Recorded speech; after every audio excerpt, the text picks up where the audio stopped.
এয়া দেখিছেনে আমি দুজনে এতিয়া চাহ খাম লাল চাহ খাম আপোনালোকে খায়নে লাল চাহ আমি লাল চাহ খাওঁ আমি গাখীৰ চাহ নাখাওঁ গাইছ আপোনালোকৰ গাখীৰ চাহ নাখাব লাল চাহ খাব এয়া দেখিছে মালিকৰ 1 কাপ মোৰ 1 কাপ চাহকাপ কেনে সোৱাদ হৈছে আপোনালোকে কমেণ্ট কৰি জনাব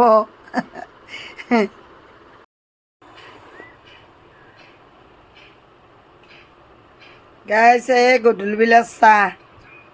আমি লাল চাহৰ লগত এনেকৈ পিঠা বনালোঁ মালিকে মই খাম মালিক আৰু মই আপোনালোকে খালেনে মই খোৱা নাই এতিয়ালৈকে এতিয়া মই খাম ঠিক আছে গাইছ